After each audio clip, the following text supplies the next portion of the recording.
সে তার জায়গায় হেলদি খাওয়া দাওয়া শুরু করেছে, আমিও আমার জায়গায় হেলদি খাওয়া দাওয়া হেলদি খেতেই হবে। তো তার জন্য যেরকম আমি আগে খেতাম, ফ্রুটস, ডিম, কয়েকদিন খুবই মানে নিজেদের মন পছন্দ মতন চা হয়ে খেয়েছি।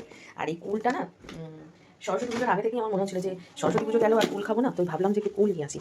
তো সেই কুলটা একটুখানি টেস্ট করে দেখবো। কী বলুন তো, সিজনের সময় ফল বেশ খেতে ভালো লাগে, কারণ হচ্ছে খাওয়াটাও ভালো, সে অল্প একটুই হোক আর বেশি হোক খাওয়াটা হয়। আর কুলটা এই সময়টাই খাওয়া ভালো, কাশি টাশি খুব একটা হয় না। আর আমার কুল খেলে কোনোদিন কাশি হয় না। ছোটোবেলায় মনে আছে সরস্বতী পুজোর আগেই কুল খাওয়া শুরু করে দিতাম। ভয়ও লাগতো যে সরস্বতী পুজোর আগে কুল খেলে সরস্বতী ঠাকুর রাগ করবে, বিদ্যা হবে না। কিন্তু মেন ব্যাপার হচ্ছে যে সেই কারণে নয়, অ্যাকচুয়ালি কুল খাওয়া হয় না, যে সরস্বতী পুজোর আগে কুলগুলো না ঠিক মতন হয় না, তো খেলে কাশি হতো। সেই জন্যই এইটা ছোটোদের ভয় দেখানো হতো কি সরস্বতী পুজোর আগে কুল খেলে সরস্বতী ঠাকুর রাগ করবে। তো যাই হোক, ছোটো ছোটো কথাগুলো মনে পড়ে। আর সেই কারণে কুল একটু আনালাম, কুল খাবো। আর ব্রেকফাস্ট বলতে যে সকালে যোগা ক্লাস আবার স্টার্ট করে দিয়েছি, সে একটু চা বিস্কুট খেয়েছি। আর এবার একটু ফল খাবো। কিছু বানাতে ভালো লাগছে না, মন ভালো নেই, তাই জন্য কিছু বানাতেও ইচ্ছা করে। সবজি বাজার করে নিয়ে এসেছি, আবার সেই একার জন্য বাজার, তো সেই জন্য অল্প অল্প বাজার।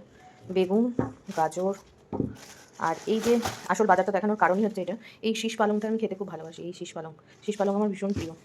শীষ পালং আর কুমড়ো আমি খাই না, কিন্তু এই পালং শাকে কুমড়ো ভালো লাগে, তো ওই জন্য একটু কুমড়ো, আর এই শসা আর লঙ্কা।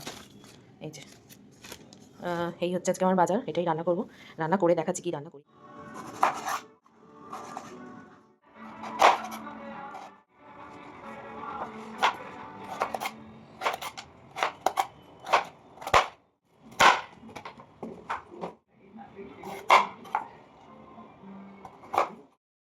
তো সব কেটে কুটে নিয়ে রান্না বসিয়ে দিয়েছি।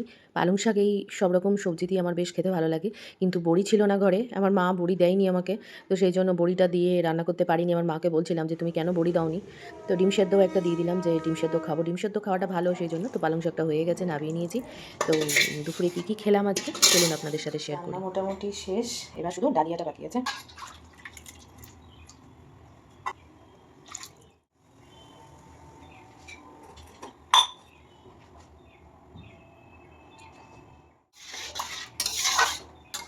বাস টিভি এদিকে চলবে, আর আমার রেডি হয়ে গেছে লাঞ্চ।